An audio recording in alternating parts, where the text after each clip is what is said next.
नमस्कार, आप देख रहे हैं न्यूज 24। आपके साथ मैं हूं रवि ठाकुर। हमारी खास पेशकश में आपका स्वागत है। 22 जनवरी 2024 ये वो तारीख है जब अयोध्या में राम मंदिर में प्राण प्रतिष्ठा होनी है।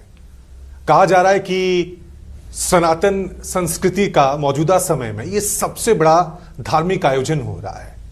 लेकिन सनातन धर्म में जो सबसे बड़े धर्म गुरु हैं, जो सबसे बड़ा पद है, वो होता है शंकराचार्य का। और इस इतने बड़े धार्मिक आयोजन में देश के शंकराचार्य शामिल नहीं हो रहे हैं। हमारे साथ आज बातचीत करने के लिए ज्योतिर्मठ के शंकराचार्य स्वामी अविमुक्तेश्वरानंद जी मौजूद हैं। स्वामी जी, न्यूज 24 में आपका बहुत बहुत स्वागत है। नारायण। स्वामी जी, 22 तारीख को राम मंदिर में प्राण प्रतिष्ठा हो, जो कहा जा रहा है कि ये देश का सबसे बड़ा धार्मिक आयोजन है मौजूदा समय का, और आपका पद जो है वो सबसे बड़ा होता है सनातन धर्म में धर्म गुरु का, और आप इसमें शामिल नहीं हो रहे हैं। वजह, कारण? नहीं, हमने एक बात उठाई है कि हमारे यहाँ जो भी धार्मिक कार्य होता है, धार्मिक, कोई सामाजिक कार्य की बात अलग है, राजनीतिक कार्य की बात अलग है। जो धार्मिक कार्य होता है उस धार्मिक कार्य में धार्मिक विधियों का पालन अनिवार्य होता है। तो शास्त्र विधि के अनुसार कार्य होना चाहिए, क्योंकि हमारे यहाँ ये कहा गया है, यह शास्त्र विधि मुत्सृज्य वर्तते कामकारतः न स सिद्धिम अवाप्नोति न सुखम न पराम गतिम। शास्त्र की विधि की अवहेलना करके धार्मिक कार्य नहीं किए जा सकते हैं। तो ऐसी परिस्थिति में हमने अनुरोध किया वक्तव्य के माध्यम से कि मंदिर पूरा बन जाने दिया जाए, क्योंकि अधूरे मंदिर में भगवान की प्रतिष्ठा उचित नहीं है। मंदिर पूरा बन जाने दिया जाए, उसके बाद प्रतिष्ठा की जाए, इतनी सी बात है।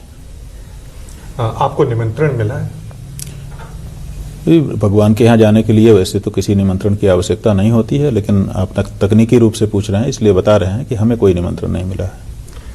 आपको लगता है कि जो सबसे बड़ा पद होता है शंकराचार्य का, वहां पे उनको शामिल होना चाहिए था? और आपका मैंने एक इंटरव्यू भी सुना जिसमें आप कह रहे हैं कि मैं एंटी मोदी नहीं हूं, लेकिन हम एंटी शास्त्र भी नहीं जा सकते हैं। जी, तो ये शास्त्र क्या कहता है? क्योंकि मंदिर निर्माण को लेकर एक तरफ एक संतों का वर्ग है जो उसमें शामिल हो रहा है, बड़े जोश खरोश के साथ उसमें कह रहा है कि बड़ा दिन है, राम जी का स्वागत किया जा रहा है, और दूसरी तरफ कहा जा रहा है कि ये एंटी शास्त्र पूरा धार्मिक आयोजन हो रहा है। तो शास्त्र इसको लेकर क्या कहता है?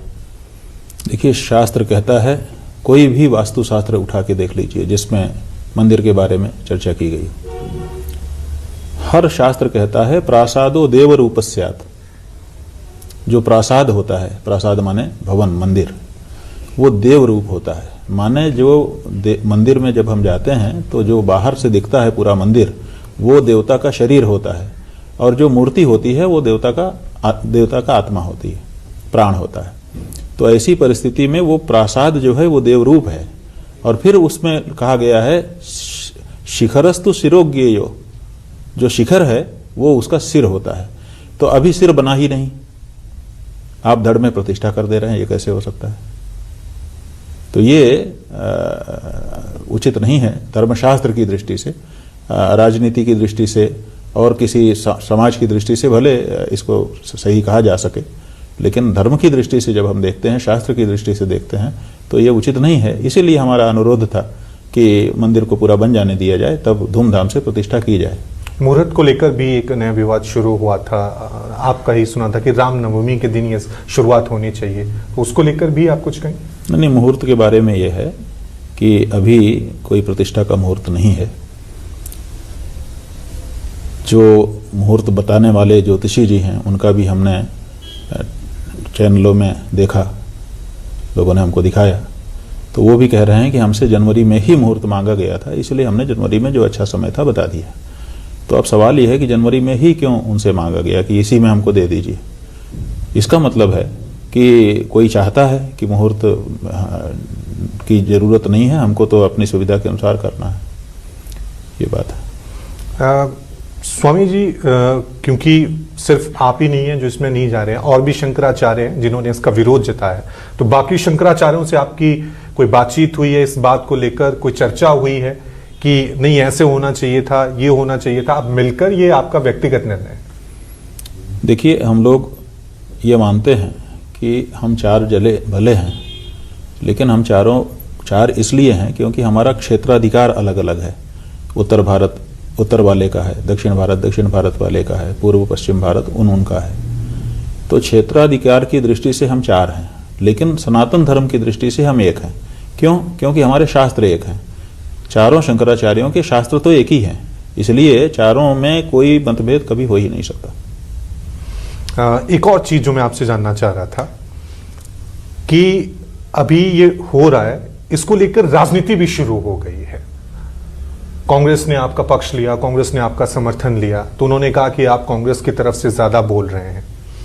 तो क्या आपको लग रहा है कि आपके बयान पे कि जब आप शास्त्र सम्मत बातें कह रहे हैं, उसको लेकर ये राजनीति करना कितना सही और क्यों की जा रही है? देखिए, ये तो राजनीतिज्ञों से पूछिए कि वो क्या राजनीति कर रहे हैं। हमारा बयान किसी समय किसी के अनुरूप हो सकता है, क्योंकि जब हम कोई बात कहेंगे तो किसी न किसी के विरुद्ध होगी, किसी न किसी के अनुरूप होगी। तो जिसके अनुरूप होगी वो उसको लेके उड़ जाएगा, जिसके विरोध होगी वो विरोध करने लगेगा। तो लेकिन हमारी बात किसी को ध्यान में रख करके कही गई है, ऐसा नहीं है। हमारी बात केवल धर्मशास्त्र को ध्यान में रख करके कही गई है, और हम इसलिए दो कारण हैं हमारे जिसके कारण हम ये बात उठा रहे हैं। किसी के प्रति राग या द्वेष के कारण नहीं, किसी राजनीति के व्यक्ति का खिलौना बन करके नहीं। हमारी समस्या क्या है? एक, हमारे यहाँ ये कहा गया है कि अगर शास्त्र विधि की अवहेलना करके कोई धार्मिक कार्य किया जाएगा तो उसका कुफल होता है। वो जो लोग यजमान बन रहे हैं, जो आयोजन कर रहे हैं, और जो उसमें सम्मिलित जनता है, उसके ऊपर उसका फल कल को आ सकता है, कुफल आएगा। दूसरे, यह हमारे यहाँ ये कहा गया है कि यद्यदाचरति श्रेष्ठः तत्तदेवेतरो जनः सह यत् प्रमाणम कुरुते लोकस्तदनुवर्तते। इसका मतलब है कि महान पुरुष, बड़े लोग, महाजन जैसा कर देते हैं, फिर वही लोगों के लिए उदाहरण बन जाता है और फिर लोग वैसा ही करने लगते हैं। तो अधूरे मंदिर में एक जगह अगर बड़े मंदिर में प्रतिष्ठा हो गई तो जाने जगह सब जगह फिर लोग अधूरा मंदिर बना के ही प्रतिष्ठा करने लग जाएंगे। तो जो शास्त्र के विधि है, नियम है, उसका अपलाप होने लग जाएगा। तो इसीलिए जहां महाजन हो वहां पर बहुत बारीकी से चीजों का विचार किया जाता है, क्योंकि लोग उसी को नजीर बनाते हैं। तो इन दो कारणों से हमको अपनी बात कहनी पड़ रही है। किसी के पक्ष में विपक्ष में हम नहीं बोलते, क्योंकि अब मंदिर बन ही रहा है और मंदिर श्रेय बनने को लेकर अलग अलग संगठन है, राजनीतिक पार्टियां हैं, बीजेपी इसका श्रेय ले रही है, सरकार इसका श्रेय ले रही है। आपकी नजर में, क्योंकि आप सबसे बड़े धर्म गुरु हैं, ये जो राम मंदिर अब बना हुआ है, किसे आप इसे श्रेय देंगे? देखिए, 500 सालों का संघर्ष रहा है। जाने कितने राजा, जाने कितने सैनिक इसके लिए खेत हो गए। 3 लाख से अधिक लोगों ने आत्मोत्सर्ग किया है, उनको नहीं भूल सकते। के नैयर जो कभी कलेक्टर थे, उन्होंने 22-23 दिसंबर की रात्रि में वहाँ पर मूर्तियाँ रख दी गई थी, उसमें सहयोग किया था। बाद में उन्होंने उन मूर्तियों की सुरक्षा की और उनको नौकरी भी अपनी छोड़नी पड़ी थी। उनको श्रेय नहीं जाएगा? उसी तरह से रामचंद्र परमहंस और दूसरे जिन महात्माओं ने वहाँ पर मूर्ति ले जाकर के रात को रखी थी और भगवान को विराजमान किया था, उनको श्रेय नहीं जाएगा?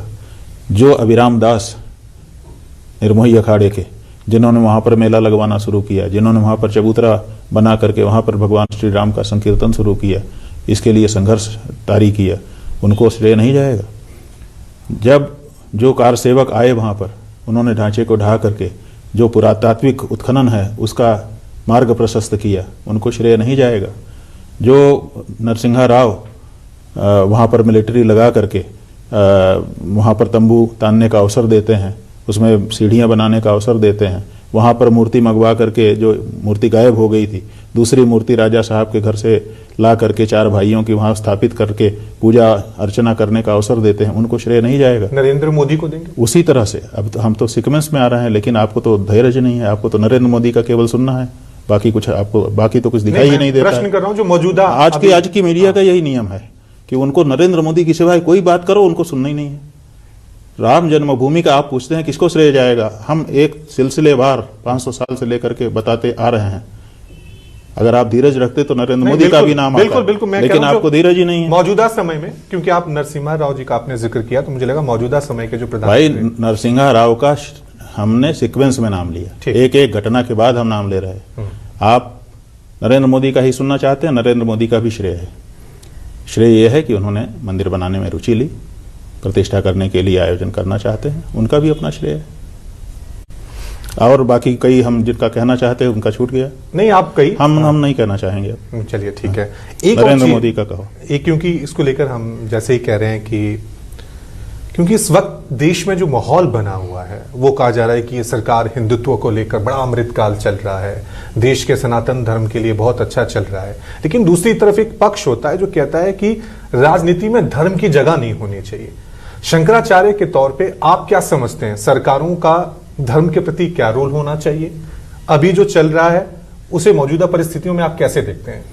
देखिए, दाल में नमक होना चाहिए कि नहीं होना चाहिए, यह सवाल है। कोई कहे कि नहीं होना चाहिए, वो भी गलत, और कोई कहे कि होना चाहिए खूब, वो भी गलत। उसका एक रेशियो है, एक अनुपात है। अनुपात में अगर उसमें हल्दी नमक रहेगा तो वो गुणकारी है, और अनुपात से अगर ज़्यादा हो जाएगा तो पूरी दाल को भी खराब कर देगा। तो राजनीति में धर्म, धर्म में राजनीति थोड़ी बहुत ठीक है जितना उसका अंश बनता है, लेकिन धर्म के क्षेत्र को राजनीति आकर के आच्छादित कर ले, राजनीति के क्षेत्र को धर्म जाकर के आच्छादित कर ले, ये दोनों गलत है। तो जो राम मंदिर के जो ट्रस्ट के अधिकारी हैं उनसे आपकी कोई बातचीत हुई थी इसको लेकर? आपके या उनकी तरफ से कोई फोन आया था, किसी तरह से कोई बातचीत हुई थी? नहीं, हमसे कभी किसी ने कभी कोई बात नहीं की। आपको लग रहा है कि शंकराचार्य इनका बड़ा पद है और इनका काम होता है, जो पद पे बैठे होते हैं, पावर पे, सत्ता पे बैठे होते हैं, उनको सलाह लेना, लेकिन आज खुद देश के जो नेता हैं वो खुद धर्म का संदेश दे रहे हैं, खुद ही फैसले कर रहे हैं जैसे आप कर रहे हैं। ये इस तरफ देश की राजनीति आप जा रही है कि संतों से सलाह नहीं ली जा रही है, फैसला थोपा जा रहा है। यही तो बात है कि धर्म के कार्य में धर्माचार्य से सलाह लेनी चाहिए। जैसे स्वास्थ्य का कारण आ जाए तो डॉक्टर से सलाह ली जाएगी, वकील से नहीं। उसी तरह से धर्म का कार्य आ जाएगा तो धर्माचार्य से सलाह ली जानी चाहिए। तो धर्माचार्यों का जो ट्रस्ट शंकराचार्यों का बना हुआ था उसको तो हटा करके इन्होंने अपने कार्यकर्ताओं का ट्रस्ट बनाया। इसी से पता चलता है कि धर्माचार्यों की राय उनको लेना नहीं है। आपको लगता है कि इस वक्त संतों का सिर्फ एक वर्ग है जिनका पक्ष लिया जा रहा है, जो शास्त्र को जानते हैं, उनकी नहीं सुनी जा रही, यही कहना चाह रहे हैं? अब किसकी सुनी जा रही है, किसकी नहीं सुनी जा रही है, हम तो ये नहीं कह सकते। हम ये कह रहे हैं कि मंदिर पूरा हो जाए उसके बाद प्रतिष्ठा की जानी उचित है, और कह रहे हैं, वहां जाके रोकने नहीं जा रहे हैं। हमारा काम है उचित बात को कह देना, मानना ना मानना अगले का काम है। चलिए स्वामी जी, बहुत बहुत शुक्रिया हमारे साथ बातचीत करने के लिए। आपने बड़ी बेबाकी से अपनी राय रखी और उम्मीद करते हैं कि यह संदेश आगे तक भी जाएगा।